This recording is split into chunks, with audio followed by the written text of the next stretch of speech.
Айқын Төлепбергеннің жары Жұлдыз Өмірғали ата-әжесінің қолында өскен. Әкесі өмірден өткен соң, анасы тұрмысқа шығып ата-әжесіне береді. Толыққанды осы бойынша әнші әрі актриса Жұлдыз менің өмірім бағдарламасында айтты. Менің апам мұғалім. Бастауыш мектептің мұғалімі болған. Атам темір жол мастері болатын. 40 жылда екеуі жұмыс істеді. Анам да темір жол саласында жұмыс істеді. Әкем де марқұм. Барлығы темір жолшы болып, ауылда өскеннен кейін сол малды бақтық, сол сиырды саудық. Шаң жұтып, сол мектепке баратын кезіміз болды. Енді мен айта алмаймын ғой, енді мынадай. Қалай айтсам екен? Мені бұлағай еркелетіп бастарына көтеріп отырған, мәпелеп отырған қыз деп. Жоқ, мен таяқты жедім, қолды жудым, сөйтіп ондай нәрселердің барлығын көрдік. Апам қатал болатын, ол кісі мұғалім болғаннан кейін ел сен туралы жаман сөйлемесін. Егер сені естісем өлтірем дегендей әңгімелер болатын. Әрине мектепте 10-11 класста дискотека дейді. Ой, кейде 8 наурызға таман дискотекаға бара жатсам жолда ұялатымын. Машиналар өтсе, свет жанады ғой, фаралар, сол кезде ұялатымын. Менің содан мектепте 8-7 сыныпта папам қайтыс болғалы былай үстіп бүкірейіп жүрем. Білмейм, айтады ғой, қазіргі таңда ол замкнутость, адамның ішіне тұйық боп қалғаны. Сомен тұйық боп үстіп еңсемді түсіріп прям, ешкім байқамаса екен менің жүріп келе атқанымды, ешкім көрмесе екен деп сөйтіп өзімді бір тен сияқты санайтымын. Қазір сол немен кішкене күресіп, психологиялық тұрғыда кітаптер оқып, өзімді тік ұстауға тырысып жатырмын. Сол әкем қайтыс болғаннан кейін мен. Оған дейін 7 сыныпқа дейін мен 4 пен 5-ке оқитынмын. Бірақ кейін кейбір мұғалімдер де айтып қалады ғой.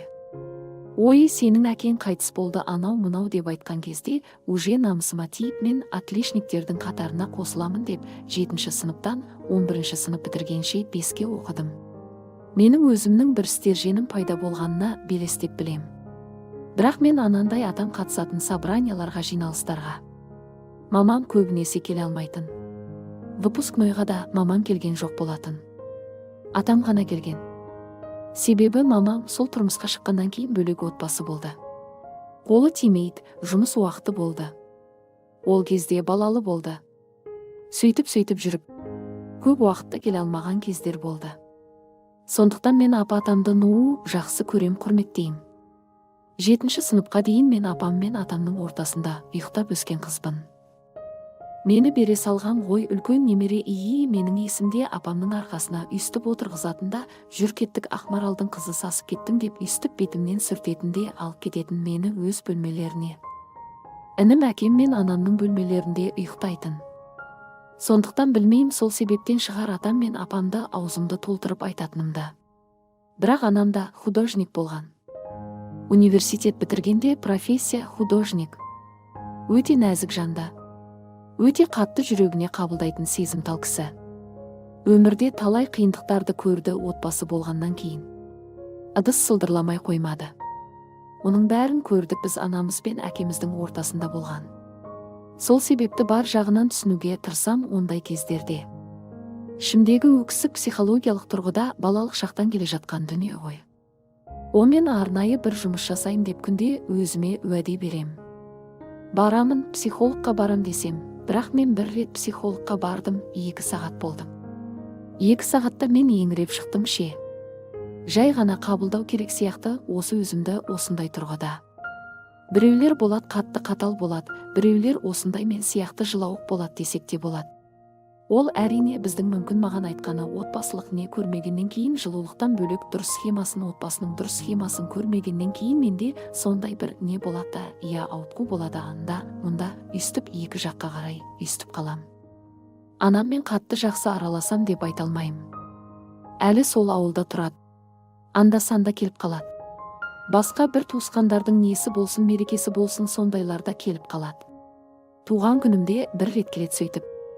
Онша білмейм, қазір анамды сөккендей болып қалатын шығар. Өзім ана атанған соң мен балаларымды бөтен дегенде ата-апасының қолында тастап кетуге мен шыны керек өз балаларымды қимас едім. Анам бізді тастап кеткеніне ренжуім бар, әлі күнге дейін кейде айтам, сөзге келісіп қалсақ айтам, неге бізді екеумізді тастап кеттің деп. Енді өзіміз ана атанып жатырмыз, өмір жалғасады. Мен ешкімді кінәламаймын. Анамның екінші некесінен 2011 жылы Аялай есімді сіңілім дүниеге келді, бірақ 2012 жылы 22 тамызда қайтыс болып кетті. 10 айында менің қолымда қайтыс болды. Мен өзім бірінші рет жаз айында осы университетке барар, тамыз ғой, 22-сі мен уже сентябрьде кетуім керек. Сол уақытта анама 1-2 күнге барып келейін деп апамнан сұранып барғанда, менің анам айтты, сіңлің Чиота тісі шығып жатыр, температурасы болып жатыр, дұрыс емес деп. Содан кейін түнімен мен бақтым смесін дайындап, мамам ұйықтап алсын деп сөйтіп жүргем. Таңертең завтрак дайындап аттым, больницаға барамыз ғой қазір деп дайындалып жүрген кезде, ол жерге тек қана пойыздар ғана барады. Жол жоқ ешқандай. Жыңғылды деген бекеті. Сол жерде ешқандай көліктер жүрмейді. Не жоқ? Өзі бір 20 шақты үйлер ғана. Темір жолшылар ғана тұратын жер. Сол таңертең дайындалып атқан уақытта мамам айтады: Чиота, мына қыз дұрыс емес деп үйстіп не қылды. Бірақ та мен үйстіп тамақ дайындап тұрмын, мына аяқта умывальник. Умывальникке үйстіп бетін жуып жатыр да аузы қанап кеткен. Ана тісін тістегені соншалықты грызунок бар ғой. Сомен тістегенде қанап неғып жіберген. Сүрті батыр. Бірақ та мама үйстіп бетіне неғылат, көзі кет баратыр, аларып көгеріп. Сөйтіп мен бүкіл затымды тастап көршілеріме жүгірем. Көршілерімізде жалғыз Волга бар. Отчим өгей әкем қалаға кетіп қалған болатын таңертең. Таңғы 5-терде ме, 6-ларда. Ол кісі жоқ. Ана Волганы әрең итеріп, заводить етіп отырамыз. Біздің ауыл ол ауылдан кішкене үлкеніректе ауруханасы бар. Ауруханаға келер кезде тура кольцевой жақтан машина қайтадан тоқтап қалады. Қайттан жүрмей қалады. Сомен біз ояқтан жүгіріп больницамызға жүгіреміз. Білетін мен врачтарға жүгірдім. Мен айтып атырмын да, сестренкам жаман бобатыр деп. Содан кейін ол кісілер алып келет, укол салады. Содан кейін бізге Ұзынағаш ауылына жібереді. Реанимацияға бар деп, реанимацияға бізді таксимен жібереді. Скорый машина сынып қалған деп жатырда. Сонымен таксимен жібереді. Таксимен менің кластасым қыз отты мөлдір деген. Патым артта папамның таныс досы баласымен. Ортада біз отырмыз. Сомен көгерген қыз уже ағарып бастады. Прям әппақ боп ана қолына несіне массаж жасаймыз ғой, жылтыңдар деп жатырда, қол аяғы су батқан. Менің қолым қағайып қалған ғой, үстіп. Есікке үстіп ұрам. Сомен реанимацияға жеткен уақытта есікті ашпайды. Анау скорый емес деп. Такси ар жақтан кірет. Мен флюорография тапсыратын жерге жүгірем. Ояқта лестницадан домалап қалам, анаяқта өлі ватыр деп.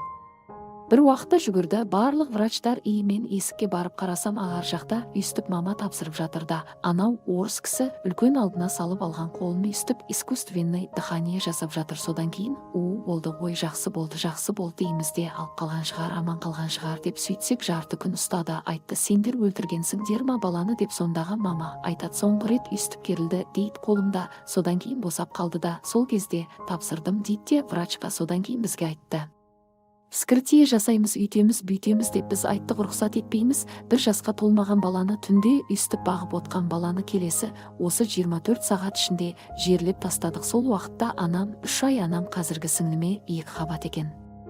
Айсәуле деген. Ол қыз қазір уже өсіп қалды. Ол сіңлім қазір 2013 жылға майда дүниеге келді. Міне қазір 8-ге толат майда. Құдай қаласа. Сомен қалай, как сказать, қиындықта төзе білу керек, бірақ өмірімде осындай нелер өткен. Мен балаларым сомен ұйықтап қалады ғой кейде. Андай бірдеңке жасап отырып төсектің үстінде ұйықтап қалса мен басында шошитынмын. Жүгіріп барып үстіп оятып алатынмын. Қорыққанымнан бірдеңке боп қалды ма деп. Содан кейін қазір кішкене тынышталып, кішкене болса да ол қорқынышым басылды. Әйтпесе оған дейін сол санжарда қатты қорқып тұратынмын, бірдеңке боп қалама деп ше. Қызымның 18 жасында ота жасаймыз дейді ғой. Кішкене кішірейтеміз дейді ғой пұшық мұрнын.